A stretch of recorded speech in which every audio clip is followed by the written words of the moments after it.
Y ya para cerrar el tema de ese análisis que estábamos haciendo acerca de la situación que estamos viviendo y del por qué tumbaron la reforma tributaria, nos hacía falta un componente bien importante que, pues digamos que puede sonar de pronto algo eh, cansón, algo trillado, algo hasta un poquito harto en algún momento, pero que vale la pena desglosarlo de una buena manera como para poder tener en cuenta todo el panorama y pues de esa forma poder comprender mucho más lo que queremos decir. ¿Listo?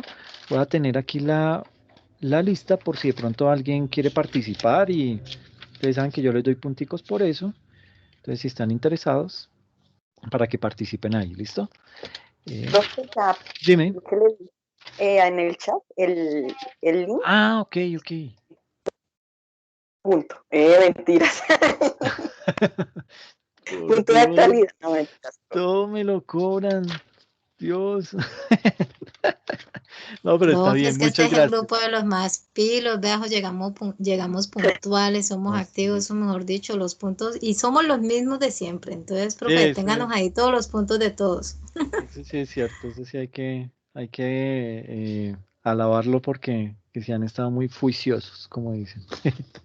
Pero bien, entonces, pues básicamente lo que quiero comentarles hoy es ese origen de los problemas que tenemos hoy en día. Y esto pues básicamente ha sido unos temas, digamos que tenemos heredados de mucho tiempo atrás y que pues básicamente nos ha venido pasando factura desde hace ya mucho tiempo. Entonces, básicamente en esta gráfica es de Osorio y Pérez Reina.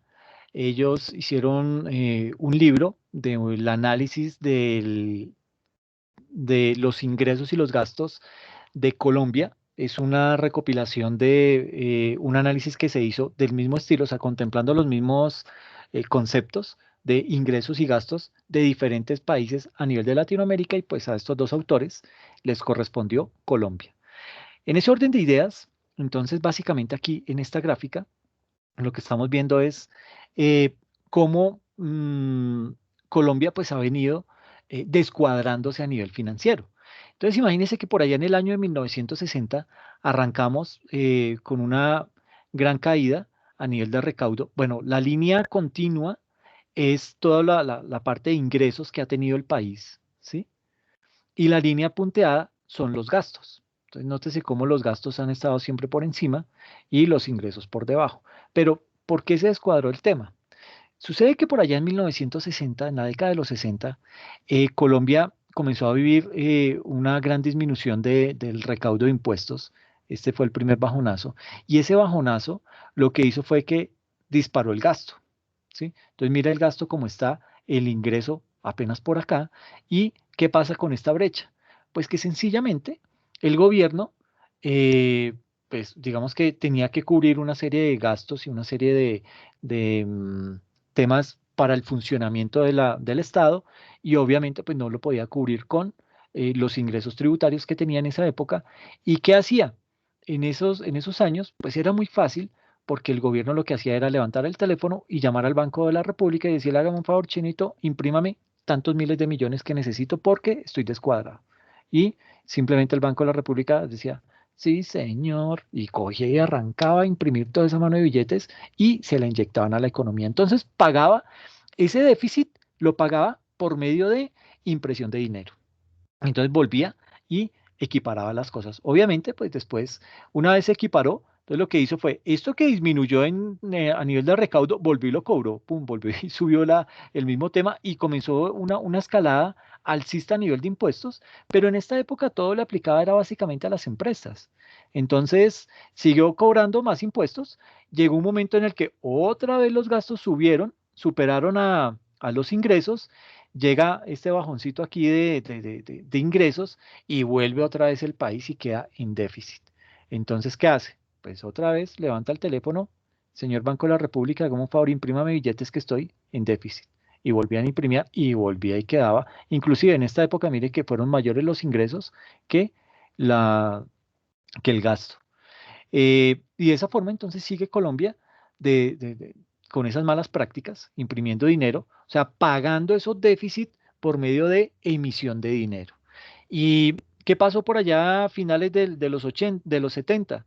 Pues que ya definitivamente el tema de recaudo cae a un nivel prolongado de bajo recaudo y comienza el gasto a subirse impresionantemente. Fue la primera época en donde el gasto en realidad llegó a ser muy elevado, ¿sí? Tanto así que lo que hizo el gobierno en esa época era el ministro Junguito y lo que hizo fue subir la tasa impositiva. Entonces subieron la tasa impositiva, pero vieron que ya traían todo un desborde acá financiero y lo que hacen es otra adelante el teléfono y vuelvan a imprimir billetes y cubrían todos esos déficits, los cubrieron mediante emisión de dinero. Y esa fue la tónica durante la década del 60, 70 y 80. Y aquí viene un pico en donde digamos que se sube literalmente el tema del gasto, repunta, y ese tema del gasto, digamos que aquí el detonante fue la Constitución del 91. ¿Por qué la Constitución del 91 generó más gasto? Porque obviamente el constituyente lo que hizo fue decirle al Estado, bueno, señor Estado, le estamos exigiendo a usted más derechos para la población, derechos a nivel de salud, derechos a nivel de vivienda, derechos a nivel de educación, y le toca al gobierno empezar a meterse la mano al bolsillo. Pero ¿qué pasa? Que el gobierno encuentra que la situación de recaudo es baja, que no le va a alcanzar para poder suplir todo eso, pero como ya es mandato de la Constitución, pues fácil, el señor dice, ok, me endeudo. Entonces comienza a pedir deuda a países extranjeros, Fondo Monetario Internacional, Banco Mundial, Banco Interamericano de Desarrollo, y comienza a endeudarse en dólares, ¿ok? Entonces, eso hace que la deuda vuelva y se suba, ¿ok? Y se sube a niveles en los que nunca más volvimos a equiparar el tema del gasto con el tema de los ingresos. Y digamos que esto tiene una connotación y ustedes dirán, bueno, pero si aquí nos funcionó, si aquí pudimos emitir dinero y con eso pagamos la deuda, logramos poner al Estado en perfecto equilibrio, ¿por qué no hacemos lo mismo? Lo que pasa es que dentro de esa Constitución del 91, el Banco de la República, antes de la Constitución del 91, era otra entidad más del Estado, ¿sí? Era otra dependencia del Estado. Entonces estaba bajo la autoridad del presidente. Con la Constitución del 91, lo que hace es que se le da al Banco de la República más dientes y se le dice, mire, señor Banco de la República, su jefe ya no es el presidente de la República. Usted ahora, dentro de sus funciones, usted se va a encargar de la política fiscal y la política monetaria, las va a controlar y ya cualquier tipo de decisión cualquier tema de emisión de dinero, eso ya debe pasar todo un protocolo. Entonces ya eso va al Senado, va a la Cámara y allá se pelean, les dan plata por debajo y aprueban la emisión de billetes y entonces sale esa emisión de dinero y pues por ahí se podría, pero a partir del 91, Colombia no volvió a imprimir más dinero, ¿sí? Ya porque le pusieron como el tate quieto, entonces, no, ya, entonces se calmaron y dijeron, bueno, ya por ahí no es, entonces, mijo, salga a buscar dinero al exterior o comience a emitir bonos de deuda, títulos de tesorería, para que se los venda a un tercero y con esa deuda pueda cubrir ese gasto al que se ha comprometido para poder suplir la necesidad del pueblo a raíz de la Constitución del 91. Entonces, básicamente, este gasto, pues, Profe, dime, dime, Sandra. profe, discúlpame la ignorancia, pero algo que siempre me ha causado mucha duda es el tema de la emisión de billetes. ¿Cómo realmente funciona ese tema y por qué entonces el banco quedó, con la Constitución, quedó por aparte, el Banco de la República, por qué lo dejaron aparte? No he podido entender ese punto. Pues básicamente lo dejaron, bueno, le dieron más independencia al Banco de la República. ¿Por qué? Porque digamos que a raíz de estos movimientos, de esta emisión de dinero en esta época, en estas 3 décadas, eh, esto tiene una repercusión a nivel de la inflación, ¿sí? Y ahorita lo vamos a ver, vamos a comparar esta gráfica contra la inflación de esas épocas y nos vamos a dar cuenta que preciso cuando Colombia emite dinero, la inflación, el primer efecto que tiene es subir la inflación.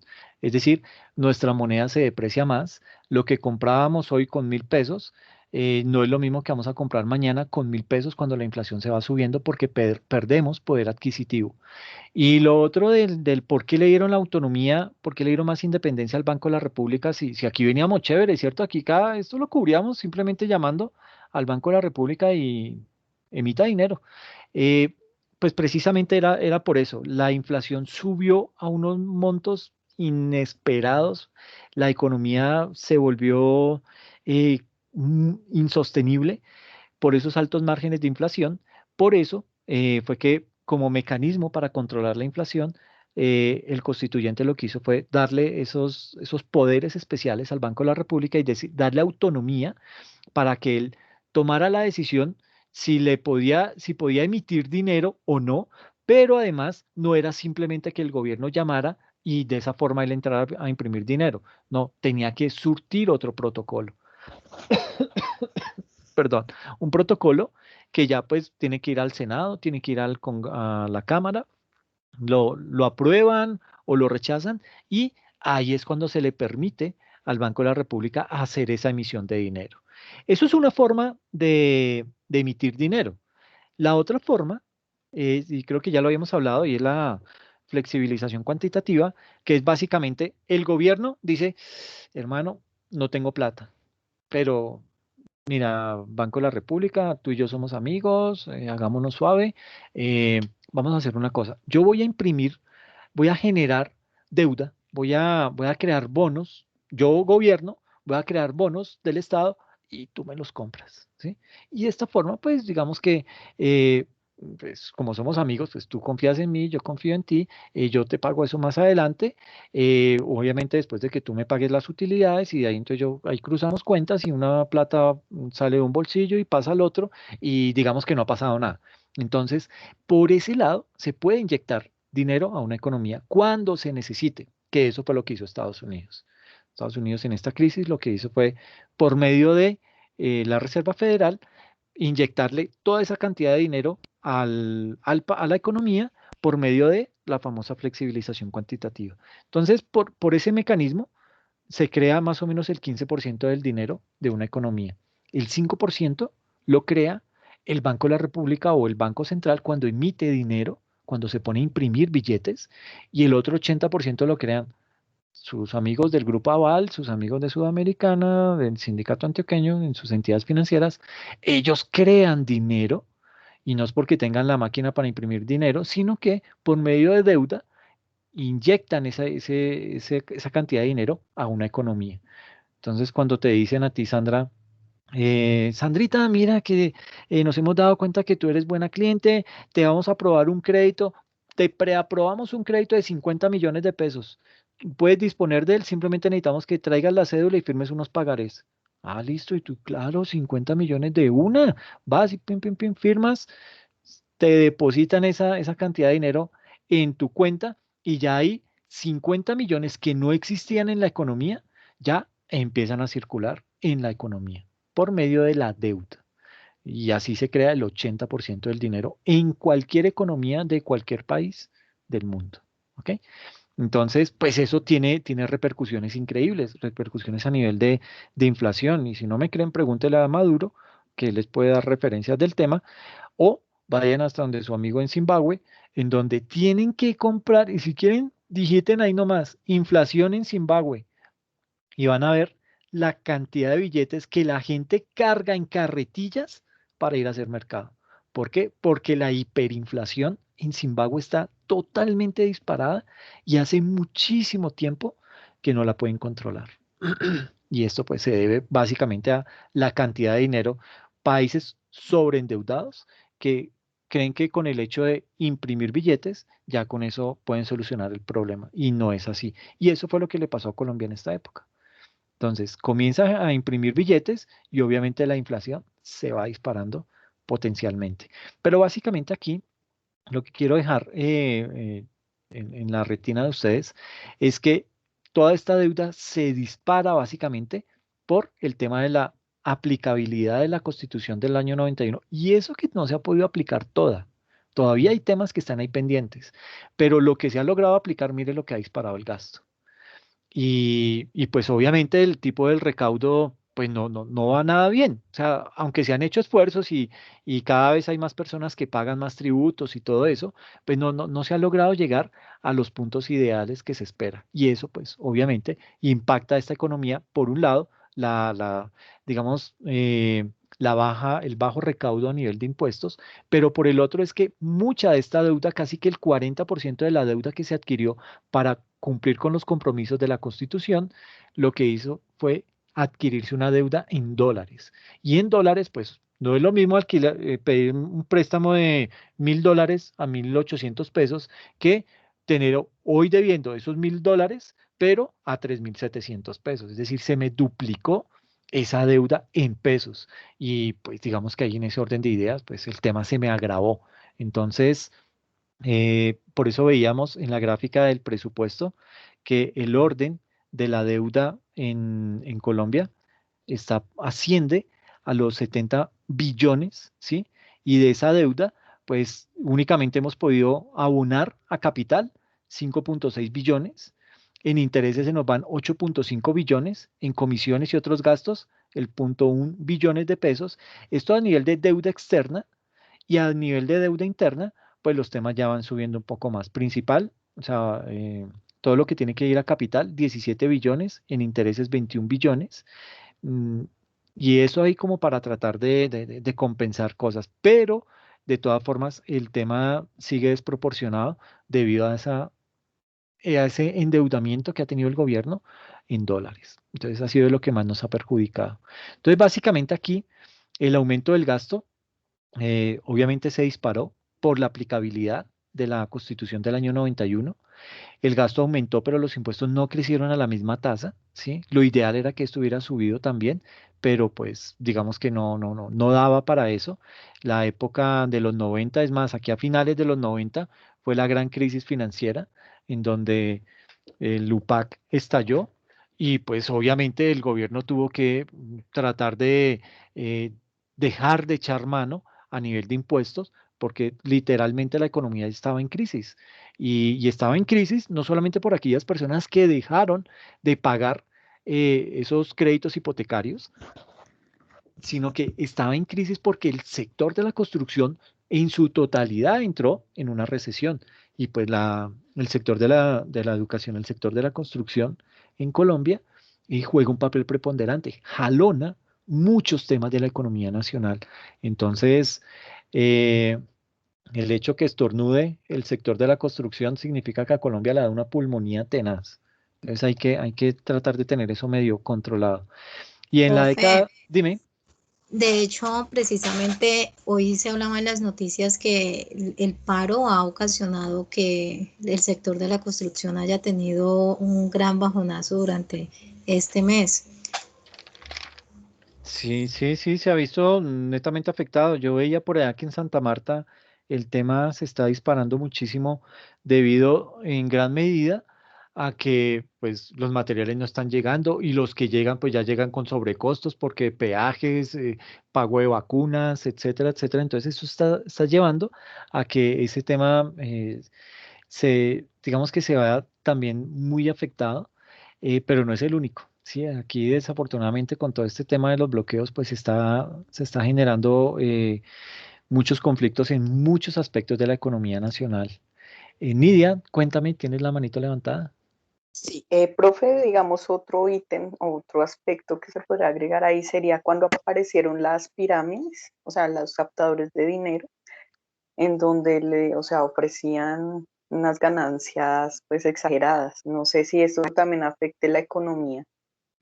Pues digamos que afecta a la economía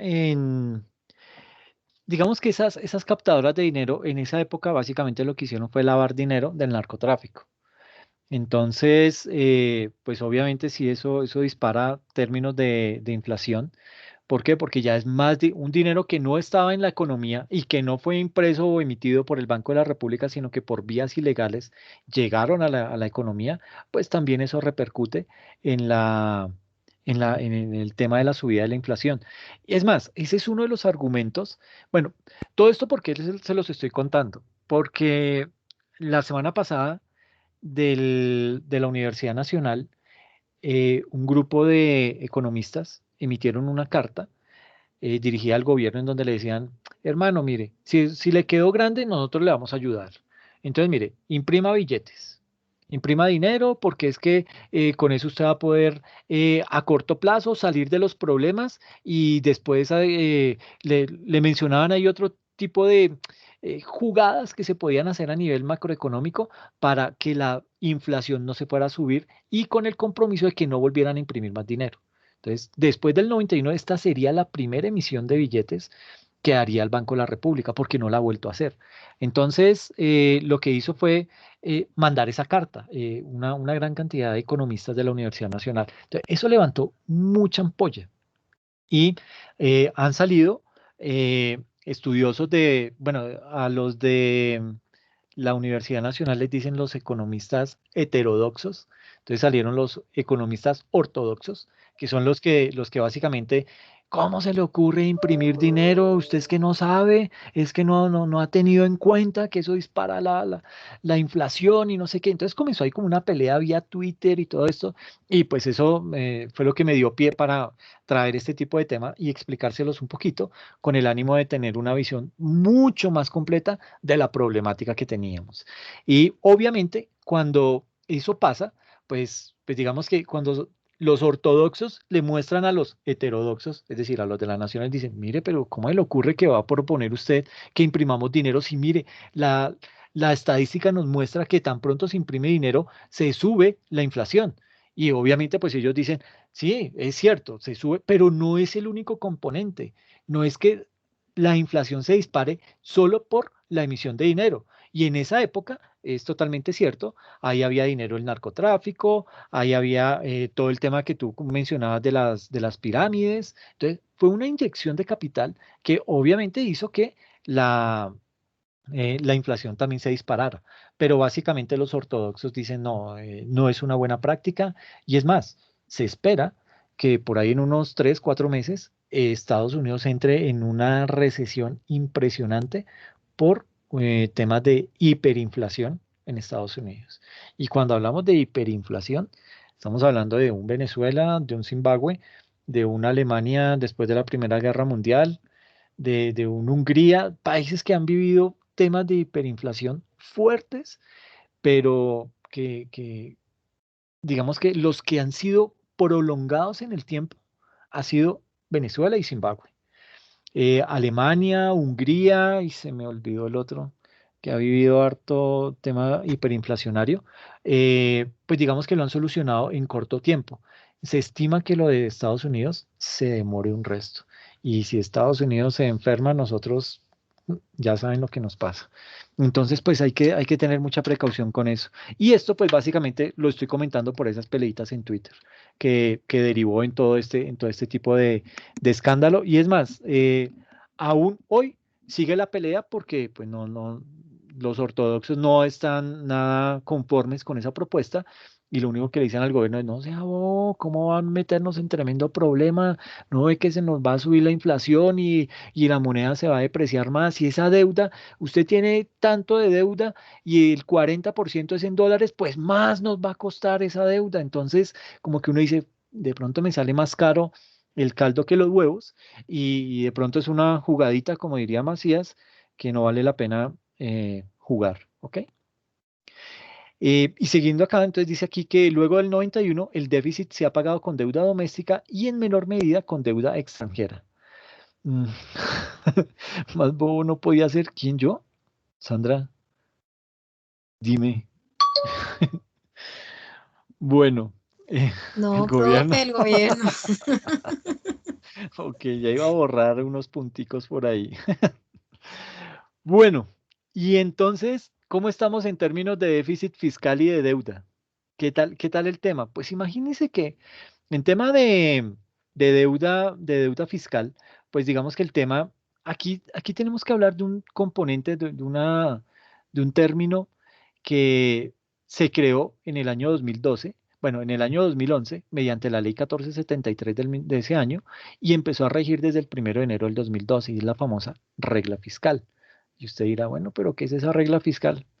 Pues la regla fiscal es aquella que busca garantizar la sostenibilidad de la deuda pública y la estabilidad macroeconómica del país al establecer metas de déficit. ¿Qué quiere decir eso? En palabras más, palabras menos, hagamos una traducción. Eso es simplemente ponerle un límite al gobierno y decirle, Chinito, usted se me está pasando se me está endeudando mucho, entonces nosotros lo que vamos a hacer es le vamos a poner un tope. Un tope en donde le vamos a decir, mire, usted tiene que abonar algo a la deuda, o sea, abonar algo a capital y no se me va a poder endeudar en más del 2%. Entonces, como que comienza cada año, esa regla fiscal viene, se reúne el comité de la deuda de la regla fiscal, se reúnen y comienzan a decir, bueno, para este año vamos a darle un margencito más, ya no que se pueda endeudar solo hasta un 2%, sino que se endeuda hasta un 2,5% de PIB. Entonces ya, bueno, ay, bueno, me subieron un poquitico, entonces sale y fum, vuelve y se endeuda y trae plata y con eso paga otras obligaciones, es decir, destapa un hueco para tapar otro. Y así se la pasa el gobierno. Entonces, esa regla fiscal, digamos que es básicamente el compromiso que el gobierno debe honrar para reducir en el mediano plazo la diferencia entre los ingresos de la nación y sus gastos. Es decir, poder reducir esta brechita que tenemos acá, reducirla por medio de esa regla fiscal, pero reducirla en el mediano, casi diría yo que en el largo plazo, y es comprometer una parte del presupuesto de la nación para pagar capital de toda esta deuda, y si se va a endeudar, pues que no se endeude más de lo que está pagando. ¿Por qué? Porque pues no estamos haciendo absolutamente nada. Entonces, eso es básicamente lo que hace esa regla fiscal, tratar de buscar esa estabilidad entre ingresos y gastos, pero que abone algo a deuda, ¿ok? Entonces, digamos que, eh, ¿qué pasó? Digamos que desde el 2012 que empezó a funcionar, pues el tema ha venido manejándose. Mire que ha venido teniendo un comportamiento muy similar. En el año 2015, la deuda bruta, es decir, todo el capital que teníamos, más intereses y todo esto, ascendía al 44,6% del PIB. Y la deuda neta, que es la azul, ascendía en temas de solo deuda de capital, el 41,8% del PIB. Luego del 2016 subió un 1% la deuda bruta y subió como en un 1,4 la deuda neta, pero ha seguido manteniéndose en esos márgenes, ¿sí? Hasta que llegó la pandemia y ya hizo subir el tema desproporcionadamente. Tan es así que en el 2020 lo que dijo el Comité de la Regla Fiscal dijo, hermano, me va a hacer el loco, haga usted lo que quiera y yo le quito esa condición de la regla fiscal por el 2020 y por el 2021. Y tome usted las decisiones que tenga que tomar. Entonces, eso fue lo que hizo el gobierno. Salió, se empezó a endeudar. ¿Por qué? Porque tenía que dar ayudas, porque tenía que tratar de apalear un poco esta crisis que se estaba viviendo, temas de desempleo, empresas cerrando, el desempleo subiendo disparadamente. Entonces sale el gobierno a tratar de calmar y dice, no, pero tranquilos, tranquilos, mire, yo aquí les tengo plata. Entonces, pum, voy a poner toda esta platica en la banca del segundo piso para que la banca del segundo piso la baje al banco, a la banca comercial, y ahí pues obviamente pues ustedes entenderán que es que la banca comercial se tiene que ganar algo porque pues como son mis amigos y me ayudaron en la elección, entonces les vamos a dar ahí 500.000 millones de pesos para que ellos se lo ganen, pero después van a poder ustedes, microempresarios que no tienen plata, para que no me sigan echando gente, vengan y que el banco, la banca comercial les va a otorgar préstamos a ustedes de una manera muy fácil. Y llega y se empiezan a estrellar todos los empresarios, van y piden préstamo y nada, negado, negado, negado. Pues obviamente, ¿cómo no iban a negarle el préstamo si las personas, si esas empresas no tenían movimiento, no tenían ingreso, cómo iban a garantizar ese préstamo? Entonces fue cuando el tema se le volteó a Duque y las empresas siguen quebrando, sigue aumentando el desempleo y esto se le desbordó, totalmente se le desbordó. Entonces son situaciones que han llegado a un punto en el que es muy difícil tratar de controlarlo, ya es muy tarde tratar de meterle mano al tema y a eso sumarle toda esta crisis que estamos viviendo a nivel social, pues el tema no pinta para nada bien. Son situaciones que cada vez nos van a dificultar más, dice Sandra, y cada vez se están cerrando más las pymes y MIPYMES, y esas son las que mueven más del 80-85%. Bueno, entre las pymes y las MIPYMES mueven el 95% del empleo en Colombia, bueno, el 93 punto algo. Pero imagínense lo que está pasando. Entonces, y esto no es que esté pasando ahora, esto viene desde el 2020. Y ya llevamos un año en este tipo de situaciones y el tema no cuadra, no mejora. Pero desafortunadamente, pues es la situación. Cuéntame, Yuri. Profe, buenas noches. Sí, Hola. con respecto a ese tema, yo trabajo con un banco, trabajo con Bancolombia Ay, y perdón. no, no, tranquilo, tranquilo porque lo que usted comenta es muy cierto. El año pasado, pues en la crisis de la pandemia, cuando salieron todos los subsidios para esos clientes, era muy triste porque pues yo estoy dentro del banco, ver cómo algunos de ese ingreso ni siquiera llegó a los gerentes, a aquellos personas de las oficinas, en el caso de Bancolombia, que pudieran apoyar a sus pymes, porque pues nosotros como banco somos muy fuertes en pymes, pero y nos llamaban y toda la gente buscando esos beneficios, pero ni siquiera alcanzaron a llegar, o sea, eso se quedó en el limbo, como usted dice, para aquellas personas y todo a conveniencia, y hasta el momento ha sido así, y todos los pymes mi pymes piensan que ha sido el banco el que no ha querido gestionar o el que no ha querido prestar o que de pronto escogió aciertos y a ciertas personas y no les quiso ayudar a los más pequeños, pero realmente es que no llegó el dinero y todo fue solo publicidad. No, pues peor, imagínate. Entonces el tema es mucho más complejo. O sea que esos alivios que anunció hoy, ¿qué irá a hacer? ¿O cómo los va a dar? ¿Será que sí va a cumplir? Es como que esto cada vez son más las dudas que las certezas que tenemos frente a la situación que estamos viviendo. Y es muy delicado. Eso, como la clase pasada se comentaba, obliga a la informalidad porque de algo se debe vivir, Sí, ¿cierto? claro, sí, completamente. Y pues ya también hemos visto que el tema de la informalidad pues es también uno de los detonantes a nivel de la pandemia, porque pues sí, los almacenes, los que están en centros comerciales o el almacén que está dentro de un local y paga arriendo y paga empleados y todo eso, ese se esmera por tener protocolos de bioseguridad y respeta las cuarentenas y todo esto. El informal no, el informal pues sale, vende sin protocolo, sin nada, porque es el rebusque, ¿sí? Y es que así está gran cantidad de personas, ¿sí? Entonces, ¿cómo más? Por eso es que ya hoy en día ni se le ocurre ni a Claudia López ni a ningún alcalde del país decir, vamos a poner cuarentenas en tantos días. Nada, nadie eso ya no pasa por la cabeza de nadie, porque es que ya, esto ya no da más. Entonces, el tema reventó de muy mala manera, pero fue que lo dejaron estallar. Y desafortunadamente el tema va para largo. Dice Yuleidi, por eso es que ya no se creen las promesas del gobierno. Y Yuri dice, claro que sí, soy asesora especialista de vivienda para cuando quieras invertir con mucho gusto. Sagrado rostro, ¿qué es esto? Se me volvió. No, pero bien, qué buen dato. Entonces, sí, digamos que el tema es complejo cuando uno empieza a analizar este tipo de situaciones. La regla fiscal, una regla fiscal que estaba creada necesariamente, bueno, su razón de ser era empezar a abonar a temas de capital en las deudas que tiene el Estado, pero también a permitirle que no se vaya a endeudar tanto. Entonces, era una buena regla, pero ya vimos que en el 2020 y 2021 se hizo el loco y dijo, mire, sabe que yo no voy a mirar, usted haga lo que quiera, me quedo con los ojos cerrados por este año y el otro, y ya después en el 2022 retomamos la regla fiscal. Entonces ahí vienen más problemas que soluciones, ¿ok? Luego de esto, entonces, digamos que con la llegada de la pandemia, pues ha aumentado el nivel de la deuda del gobierno y se proyecta un mayor déficit fiscal para este año, para el 2021.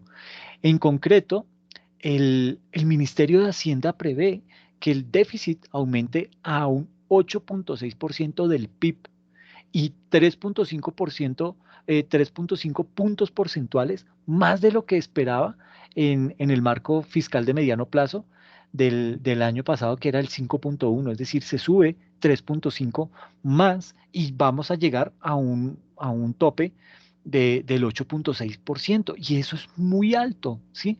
El tema de ese déficit, pues se sigue disparando, se sigue desbordando, y a la larga no vemos un control. Y entonces aquí veíamos cómo el déficit fiscal como porcentaje del PIB, pues iba medio controlado, 2012, 2013, 2014, aquí ya como que se subió un poquito, al 2015 volvió y se subió otro poquito, aquí en el 2016, pero no, venga, pero qué pena que se está subiendo, baje, baje, baje, y comienzan a bajarlo ahí de a poquitos, y vuelve y como que llega al puntico en donde el gobierno dice, bueno, ya en 2.5 me suena, pero llega la pandemia y pum, lo dispara completamente. Entonces, nótese que gráficamente se ve muy bien el impacto que tiene el tema de ese déficit en relación al PIB y lo que nos va a costar de aquí en adelante.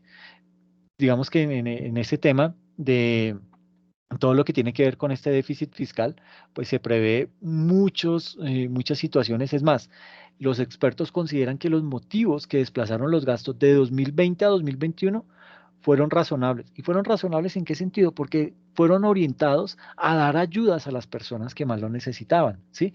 Pero también sabemos que ahí hubo corrupción, que se robaron gran cantidad de dinero, y pues como no pasa nada, entonces queda esa sensación de inconformismo y como de, bueno, ¿y aquí qué pasó? Entonces se robaron la plata y qué, y no, nadie salió culpable, no pasó nada, entonces eso molesta aún más, ¿sí? Porque era en plena época en que la gente necesitaba la plata, van y se la siguen robando, o sea, y sale Duque a decir, ah, sí, ratas de alcantarilla, y ya, no volvió a pasar más nada con eso. Entonces, falta acción, ¿sí?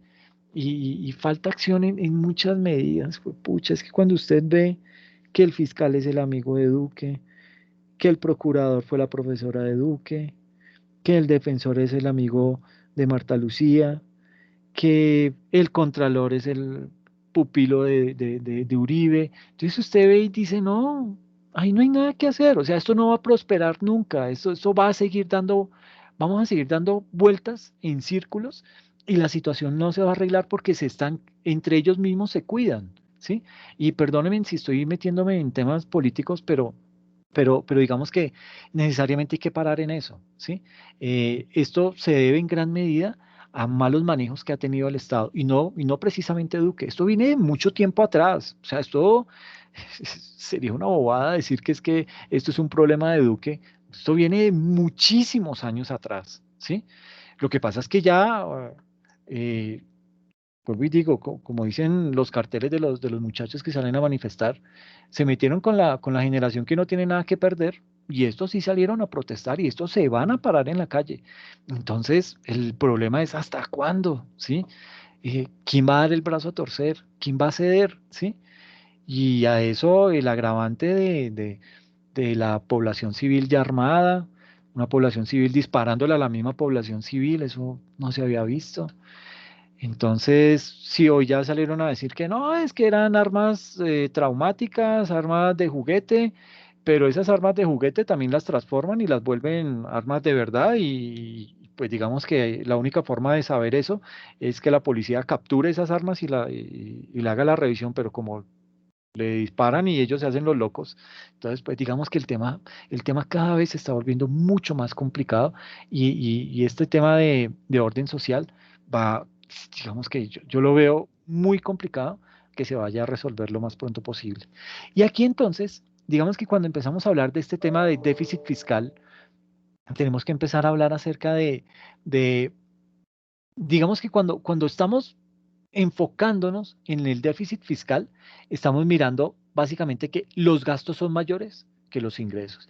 Y existen cuatro maneras de pagar ese gasto público. Entonces uno dice, ay, ¿por qué no empezó por ahí, Bob? ¿Por qué aquí me asustó con lo de la Constitución del 91, que eso se disparó, pero usted me dice que hay cuatro formas de pagar esa deuda? Pues arranque por ahí, no me meta susto con eso de la regla fiscal y el déficit fiscal. No, pues arranque diciendo, cuente a ver. Pues sencillo, uno puede pagar ese gasto público obviamente con ingresos tributarios, es decir, subiendo impuestos, ¿sí? Que fue lo que no nos gustó. Y por un lado, subiendo todo el tema de los ingresos, pero también haciendo que las empresas estatales generen utilidad. Entonces, ¿para qué? Para que eso le llegue al Estado y siga teniendo más platica y pues ya con eso pueda cubrir ese déficit fiscal. Esa es la primera parte, ¿ok? Pero como vimos, pues, como que no nos gustó mucho. La segunda es, hombre, pues prenda la máquina, la imprenta de billetes, ¿sí? Si lo hicimos en los 60s, en los 70s y en los 80s, ¿por qué no lo vamos a hacer ahorita en los 2000? ¿Sí?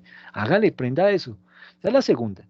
Y la tercera es, bueno, si no me gusta que me suban impuestos, si no quiero que se vaya a disparar la inflación, pues entonces agárrese como loco a vender activos de la nación. Entonces venda empresas, agárrese a dar licencias para minería ilegal, todo ese tipo de cosas. Por ahí podría el Estado también tener algo de recursos. Y la cuarta es con deuda pública, es decir, que el Estado emite títulos de deuda, bonos del Estado, bonos de tesorería, y con ese dinero recaudado procede a pagar las obligaciones. Y esta es la manera bajo la cual el gobierno está pagando ese déficit fiscal. O sea, la famosa flexibilización cuantitativa. ¿Ok? Y aquí hay que decir que muchos de esos títulos que vende el gobierno son adquiridos, y esto también es algo como para que nos quede ahí que nos quede sonando, y es que muchos de esos títulos que el gobierno está emitiendo son adquiridos por los fondos privados de pensión, ¿sí? Adicional a esto, el 40% de la deuda es externa, es decir, es en dólares.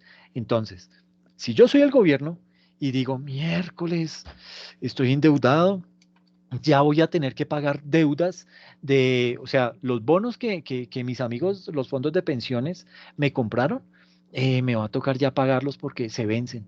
Entonces, ¿cómo hago? ¿Sí? Entonces uno diría, hombre, pues refinancie con esos manes, ¿sí? Vaya, póngale la cara. Esa gente, hay dos grandes fondos de pensiones en Colombia. Porvenir, que es del Grupo Aval, y Protección, que es de Sudamericana. Y perdóname, no quiero meterme con Yuri, pero Sudamericana es de esos grandes cacaos del sector financiero. Y todos sabemos que pues ahí en esos dos se concentra la gran cantidad de dinero que recaudan los fondos de pensión. Entonces, pues en primera, hermano, señor gobierno, vaya y póngale la cara a estos manes cigales que le refinancien el tema, que después le va a dar la forma de ganar, porque no siempre se puede ganar y ganar y ganar. En algún momento van a tener que ceder. Entonces, eso también es un tema que los heterodoxos de la Nacional le están proponiendo a Duque. Vaya, póngale la cara a estos manes cigales que no le vamos a poder pagar, hermano, refinancia eso y por allá hasta en 3, 4 años es que les vamos a empezar a abonar a eso. Pero no podemos seguir cubriendo esa deuda con más deuda. Entonces aquí dice que a pesar de la regla fiscal creada en el 2012, la deuda ha seguido creciendo, en parte por la depreciación del peso y se estima que crecerá aún más por la pandemia. Entonces aquí tenemos ese déficit, cómo ha venido creciendo y cómo acá en la pandemia tuvo la subida tenaz que llega básicamente al 8,6 a términos de hoy. ¿Listo? Y esa deuda fiscal en comparación al PIB ya está llegando al 60% del PIB. ¿Ok? Entonces, el panorama no es nada bueno. Es decir, y de pronto aquí, Yuri, tú me dirías, eh, si tú en el banco llega Duque y te dice, hola Yuri, hazme un favor, ¿será que me puedes dar un préstamo? Sí, claro, señor Duque, ¿y cuánto necesita? No, pues yo necesito unos billoncitos ahí, pero sí, claro, entonces dígame, ¿cómo están sus finanzas?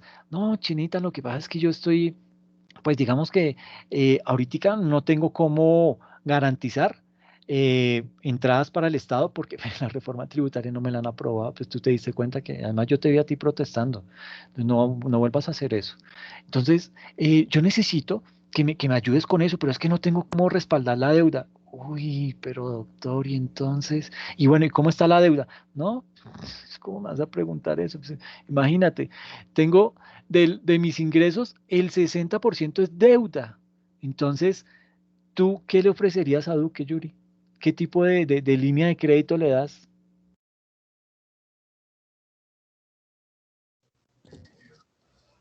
No, profe, no lo dejamos ni entrar a la sucursal. Uy, bien. Que le abone algo para poderle prestar. Bien, No, bien, bien, Daniel. no tiene posibilidades, la verdad, en estos momentos no hay nada que hacer, ni con él ni con muchas personas Y del con un gobierno que están en codeudor, esa condición. Bueno, y con, si el codeudor Si es Daniel lo Carrasquilla, respalda, A no ser que sea codeudor extranjero, que se traiga no sé cuánto respaldo de Estados Unidos, sería la por ahí, única forma por ahí tengo de que a Ecopetrol, le den de, alguna posibilidad, sí. por ahí tengo a sí. Ecopetrol de garantía. Sí, Sí, pero es que básicamente no tiene capacidad de pago, ¿sí? Es no decir, la hay. exacto. Y ustedes cuando una persona va a pedir un préstamo, ¿cuánto debe tener de capacidad de pago? Es decir, si tiene ingresos por 1 millón, una persona, ¿cuánto puede endeudarse y que ustedes le puedan dar un El préstamo? 30% de 1 millón, Exacto, imagínense. o Y sea, aquí estamos, 300.000 pesos. Pero si ya debe los 300.000, entonces ya está sin capacidad de pago. exacto. Entonces, imagínense, aquí ya estamos debiendo el 60%. ¿Cómo nos van a dar préstamo? ¿Quién nos va a dar préstamo? Por eso el problema de las calificadoras de riesgo. Aquí es en donde se está viendo evidentemente ese problemita en donde ellas dicen, uy, no, hermano, el panorama de Colombia está grave y por eso, pum, sigue bajando la calificación de esas calificadoras. Suena raro, calificación de calificadoras, pero sí, básicamente nos están castigando con eso, aunque pues, ¿quiénes son las calificadoras de riesgo? Si esas fueron las que metieron las patas en el 2008, cuando se pusieron a darle tremenda calificación a Lehman Brothers. Y todos sabemos que ese fue el descalabro de esa época, entonces es como que no es que tengan así mucha autoridad, pero tan es así que cuando alguien quiere invertir o va a Colombia a pedir un préstamo, lo primero que miran es esas calificaciones y, ay, no, hermano, olvídese, ¿cómo le voy a dar ese préstamo? No hay por dónde, no tenemos cómo poderle, o sea, usted no es garantía de que esa platica yo la vaya a poder reponer. Entonces, es bien complicado. Y sucede que aquí, en la gráfica de la derecha, se empieza a notar que en el año 2012, por acá, comienza a subir esta deuda, ¿sí? Entonces, y imagínese, o sea, en el 2012 comienza a subir la deuda y ya en el 2011, bueno, el 1 de enero del 2012 fue cuando se implementó la regla fiscal. Entonces, ¿por qué se subió esta vaina si se supone que había control? O sea, no se subió en esta época, entre el 2007 y hasta el 2011 estuvo más o menos medio controlada y aquí con regla fiscal y se empieza a subir la deuda, entonces uno dice, bueno, ¿qué está pasando ahí? O sea, si se implementa ese control y vemos que no está funcionando, ¿sí? Se supone que la regla fiscal está creada es precisamente para controlar ese tipo de situaciones. Entonces, ¿por qué comienza la deuda a subir? Porque la deuda que ha adquirido el gobierno en dólares es el 40% del total de la deuda, ¿sí? Y debido a la depreciación de nuestra moneda, pues esa deuda se ha duplicado. Entonces, el ejemplo que les ponía de los $1.000, si yo me endeudo con $1.000 hoy, con una tasa de cambio a 1.800 y pasado mañana me sube de 1.800 a 3.700, pues imagínense a dónde vamos a llegar. Entonces, ese es el temor de los economistas ortodoxos que dicen, pendejo, pero si usted imprime dinero se va a disparar la inflación y si se dispara la inflación, nuestro dinero pierde aún más valor. Es decir, esa deuda externa que hoy asciende al 40% del total de la deuda, la vamos a tener que pagar más cara, ¿ok? Entonces se nos va a subir el tema. Entonces, esa es básicamente la peleita que hay entre ese tipo de economistas y el tema hasta dónde puede llegar a parar. Y aquí básicamente esta era la gráfica que les decía, en donde pues perfectamente se ve que en el lapso de la década del 60 hasta el 80, finales del 80, es decir, antes de la mm, implementación de la Constitución del 91, pues como toda esa deuda se pagó con emisión de dinero, vemos como la inflación en esa época del 60 al 90 fue cuando tuvo los mayores picos, ¿sí? Y ustedes miran, pero tambo, ¿cómo va a comparar solamente la inflación con la emisión de dinero si allá había narcotráfico y las bombas de Escobar y toda esa plata que había y la bonanza cafetera? Pues sí, todo eso también puede llegar a afectar, pero digamos que coincide precisamente con la emisión de dinero en esa época. Y esto es lo que da más miedo. Lo que uno dice, bueno, pucha, es que casan, las gráficas son dicientes. Y miren, en el 63 a donde llegó la inflación, casi al 33%. Y por allá a finales de los 80 llegó a estar en el 32%, ¿sí? Y desde ahí, digamos que se ha mantenido en, digamos que casi de la época del 70 tuvo una inflación en el 27%, 29%, 29%, luego entra en un bajoncito máximo como hasta el 16%, vuelve y sube hasta fácilmente el 32, 33%. Entonces, casan las gráficas, casan los datos. Entonces, digamos que el temor es evidente, ¿sí? Y aquí básicamente, pues empieza a bajar esa inflación precisamente porque ya le dijeron al Banco de la República, Chinito, usted me da las llaves de esa imprenta, porque para que usted pueda utilizar esa imprenta me tiene que pedir permiso con Congreso de la República y eso tiene que tener un protocolo y usted no se manda solo y, en fin, viene todo ese tipo de condiciones para que el Banco de la República también entre en cintura y impida que ese tema de la inflación, porque es que a la larga el Banco de la República es el que controla la política monetaria y no puede llegar a tomar ese tipo de decisiones. Por eso era que Carrasquilla quería meterse a la junta directiva del Banco de la República, precisamente para poder tener más participación, tener más peso de parte del gobierno dentro de la junta y poder empezar a emitir dinero cada vez que se quisiera, cada vez que se necesitara, para que de esta manera el gobierno pudiera suplir sus necesidades. Y a la larga, pues, ¿cuál es el inconveniente? Yo salgo de este problema acá y le queda el lío al otro que venga el otro año, pero yo tengo que mostrar gestión y yo tengo que quedar bien. Entonces se agarran a imprimir billetes y eso es bien delicado. No son temas que sean fáciles y no son temas que sean muy, es decir, tienen mucho más impacto negativo que positivo. Negativo desde el punto de vista en que las calificadoras de riesgo nos van a seguir calificando mal. Más impacto negativo desde el punto de vista en que nuestra moneda se va a depreciar más y obviamente la deuda externa se va a disparar aún más. Y pues obviamente esto repercute en el bolsillo de cada uno de nosotros, ¿sí? Es así de simple. Entonces, son situaciones que no podemos, digamos que para poder contemplar esa propuesta, habrá que medirla con pinzas, habrá que mirar cómo grandes expertos en temas de política fiscal pueden intervenir y pueden, digamos que, hacer alguna contrapropuesta o mirar si en efecto eso es bueno o qué tan malo es, pero el panorama no pinta nada bien, ¿ok? Entonces, no sé, los escucho, ¿qué quieren opinar? ¿Qué les parece el tema? ¿Están de acuerdo? ¿Les parece equivocado? No sé. Mira, aquí hay en el chat. Dice Muriel, hoy en la entrevista que le hicieron a Pastrana, él decía que todos quieren torta y nadie quiere poner para hacer la torta. Sí, me imagino que ahí también era como echándole vaina a los del paro, ¿no? Dice Sandra, y para poder vender los huevos a 1800, sí se la cobran, ¿no? No, profe, lo que usted dijo es una realidad muy cierta, eso no se puede tapar el dedo con el sol con un dedo. Y lo que está diciendo Pastrana es como una vaina de buscar temas políticos en una situación indeseable que está viviendo el país.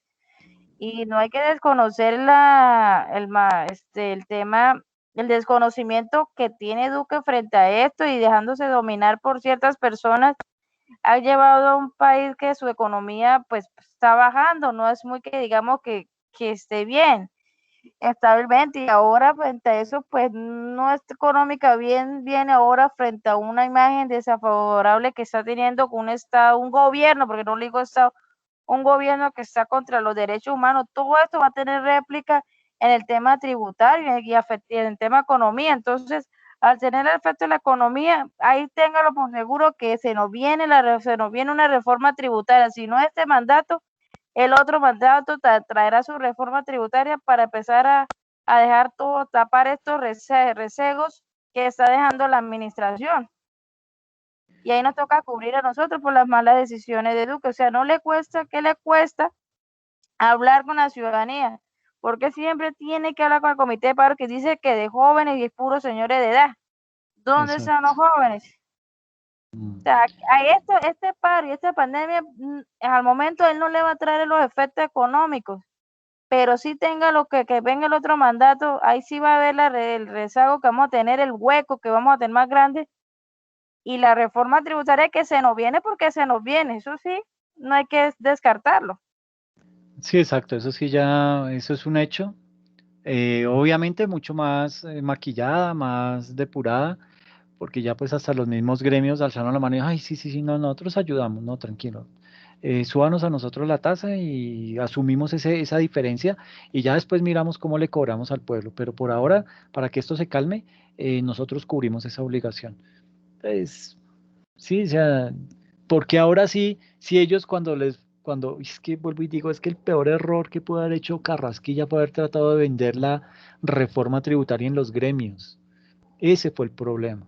O sea, pudo haberlo hecho en cualquier otro escenario, hágalo con periodistas, haga una rueda de prensa, vaya a una universidad, haga ese tipo de cosas, pero no vaya a ir al gremio y menos a decirle que es que los va a pasar a los huevos y a la carne y a la leche de excluidos a exentos, o perdón, de exentos a excluidos, y el tema, eso obviamente va a repercutir en el bolsillo de las personas, ¿sí? Entonces, va a ese tipo de escenario como a ¿qué? A pedir permiso, a generar alboroto. Ese fue el problema. Sencillamente eso, ir a vender esa reforma tributaria en frente al comité de los gremios. Y obviamente, pues ahí le pisa la manguera a varios de ellos y pues ellos van a rebotarse y comienza, eso sí, toda una, todo un tema muy bien orquestado por redes sociales. Le van a poner IVA a los huevos, le van a poner IVA a la canasta familiar. Y obviamente, pues si uno se queda con ese solo mensaje, pues, uy, pucha, ¿cómo así que le van a poner IVA a la canasta familiar y de cuándo acá? Entonces sale toda la gente a la calle porque se dejan guiar por ese tipo de comentarios, cuando en realidad era un gremio específico el que se molestó por el tema, pero muy estratégicamente hizo toda una, mm, no quiero ser redundante, pero desarrolló toda una estrategia en contra de esa reforma tributaria. Y eso fue lo que puso de patitas en la calle a Carrasquilla, haberse ido a vender esa bendita reforma tributaria a los gremios. No lo hubiera hecho de esa manera, hasta el tema pasa de agache y nunca pasó nada. O recuerdan que yo les comenté acerca de ese artículo en El Espectador que habla acerca de la reforma de los calzoncillos. Suena raro, suena muy chistoso, pero había una reforma de los calzoncillos, así bautizaron el artículo, pero era básicamente el cómo eh, el gobierno le puso un incremento al arancel de la importación de telas hasta de un 40%, ¿sí? Y no pasó nada. ¿Mm? Y eso nos pega, porque ¿qué quiere decir eso? Pues que la ropita ahora va a costar más, ¿sí? Pero como no hubo un gremio que se sintiera golpeado directamente, un gremio que dijera, ay, juepucha, y ahora, ¿no? Pues como que, firmamos el decreto, un incremento del 40% en el arancel de estas telas y listo. Y comienza eso a andar, pasó de agache, nadie dijo nada y no hubo problema. Pero ahorita sí, con el solo hecho de ir a vender esa reforma tributaria a los gremios, se armó todo este borolo, porque ese fue el detonante. ¿Mm? Si eso no hubiera pasado, de pronto ahorita no estaríamos en este problema tan tenaz que hay. Pero lo que pasa es que ya el tema adquiere otros tintes, ya adquiere tiene otra connotación. Entonces ya el tema no lo va a arreglar Duque, simplemente con una nueva reforma tributaria. Ya este problema se le desbordó completamente. Ya tienes que mirar a ver cómo otras estrategias tiene. Y aparte, lo que decía Dayana, Los jóvenes no se sienten identificados con el del paro y los que están en la calle son los jóvenes. Entonces, ¿cómo le va a responder ese comité del paro a esos muchachos? ¿Qué les va a decir? Entonces, el tema no pinta bien y estos muchachos sí están parados en que no van a parar, no van a dejar de protestar porque hay muchos problemas. Ellos no se sienten, no ven bueno, ellos no, ustedes no ven un futuro sostenible, ustedes no ven garantías para poder seguir trabajando en el país ni nada de eso. Y eso va a traer problemas a mediano plazo. Y es que muchos de ustedes se van a ir para el exterior. Los famosos cerebros fugados se van porque definitivamente aquí no encuentran garantías. Y al irse en los jóvenes, pues este va a ser un país que de por sí ya se está envejeciendo, porque ustedes miran las estadísticas y ya las parejas jóvenes no quieren tener hijos, y obviamente pues eso va a repercutir en temas de pensiones, en temas mm, de el hueco fiscal se va a seguir creciendo, ¿sí? Entonces esto repercute en todo, por eso digamos que es bien chévere el tema cuando vayan a hacer las exposiciones, que si pueden hacer esas exposiciones orientado a la situación que estamos viviendo hoy y sobre todo a la parte tributaria, pues yo creo que ahí le vamos a sacar mucho provecho. Bueno, no es más, les quería, ya con esto cierro este tema, pero no lo quería dejar ahí en el tintero, porque pues la polémica por Twitter es dura frente a este tema, entonces por si de pronto alguno había visto esa peleita, pues como para que pudiera estar en contexto y más o menos se pudiera ubicar en qué consiste esa... ellos le dicen diálogo, pero yo le digo una pelea dura que tienen ahí estos economistas. Bueno, no sé si tienen algo más que comentar, algo que quieran aportar.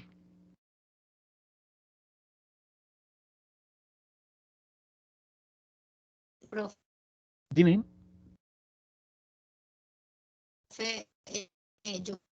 yo quería preguntarles un rato en el caso del déficit fiscal. Pues obviamente lo ideal es no tener déficit, pero digamos que en números, ¿cuál sería como el término medio o más aceptable, digámoslo así, en el caso del déficit?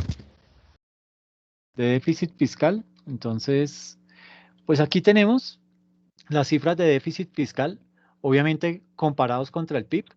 Y básicamente el déficit, perdón, Nosotros empezamos con, ajá,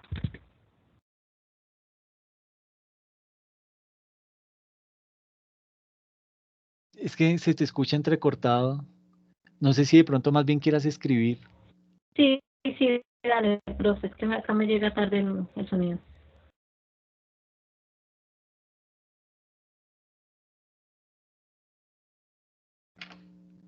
Ah, ok, listo. Entonces, pues lo que te entendí es que cuál era como la cifra más apropiada para determinar que hay un déficit fiscal medio aceptable. Pues básicamente ese medio aceptable se habla que esté alrededor del 2.5, 2.8 frente al PIB nacional. Entonces, pues digamos que ahí digamos que sería más o menos por acá el ideal en ese 2.8.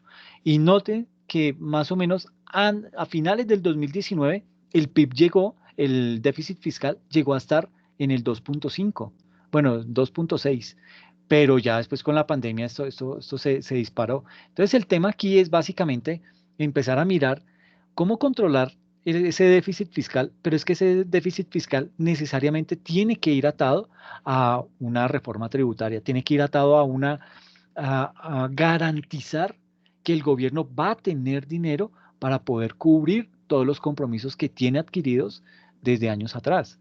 Metro de Bogotá, todas las obras que tiene comprometidas con vigencias futuras. Entonces, esos son temas que están abriendo más el hueco. Ahora, definitivamente esto no se va a solucionar si no, si no hay vacunas, ¿sí? Hay que ser realistas y ver que el tema que puede llegar a abrir o dar luces al final del túnel es básicamente tener a la población vacunada que podamos salir a trabajar, seguir haciendo lo que veníamos haciendo, reactivándose la economía, y ahí ya podríamos empezar a mirar el tema desde otra óptica. Eso en un comienzo, pero es que el problema se complicó ahora con todo el tema de los bloqueos y lo que está pasando con la protesta social. Entonces, son situaciones y espérese a que salga el informe de la Comisión Interamericana de Derechos Humanos, a ver qué tanto se van a dejar manipular ellos, o si van a tener los pantalones para salir y denunciar lo que está pasando en realidad, y a ver eso qué puede llegar a derivar. Pero desde mi óptica, el tema se va a complicar aún más, ¿sí? Porque pues ya le permitieron el ingreso, porque ya sí, muy mal quedó el gobierno cuando, no, que primero vamos a revisar desde los órganos de control del gobierno. ¿Qué órganos de control? Desde sus amigotes, ¿será? Porque no hay órganos de control. Y con base en eso, ¿qué iban a decir? Pues a tapar todo. Sí, son unos policías, son unos nomás, es que eran unos del CTI que estaban de civil, o un policía que estaba de civil y que estaba disparando. No nos quedan tan pendejos con eso, ¿sí? Entonces, yo creo que el tema de la CIDH va a levantar ampolla y esto va a dificultarlo aún más. Pero pues yo era de los que creía que con el tema de las vacunas esto se podía arreglar, pero definitivamente el tema cambió con la protesta social y hay mucha inconformidad. Vuelvo y digo, no es solamente con el gobierno, con este gobierno, la gente se cansó desde hace mucho tiempo. Ustedes, los jóvenes, han escuchado hablar a sus papás y a sus abuelos y decirles que desde hace mucho están que roban, la corrupción ha seguido, ha estado latente durante toda la historia de vida de ellos. ¿Y será que ustedes quieren lo mismo? Esa es la pregunta. Entonces, dice Sandra, hasta la Defensoría del Pueblo tiene sus falencias. Pues imagínate, se fue de paseo en plena, cuando se estalló el tema de la protesta social. Entonces, que de viaje en Anapoima, descarado ese. Entonces, mejor dicho, no puede ser que me vaya a costar de mal genio. Bueno, muchachos, les agradezco mucho la participación. Gracias por esos buenos comentarios. Y pues nada, yo creo que nos vemos en 8 días. ¿Les parece? Ok, sí, señor. Vale, Bueno, profe, sí. Dayana, muchas gracias. Gracias, Gracias, profe. Sandra. A ti, Yuri. Cuídense Gracias, mucho. profe. Muy buena la clase como siempre. Feliz noche. Ay, muchas gracias. Cuídense mucho, Feliz que les vaya noche, bien. hasta luego. Bueno, chao.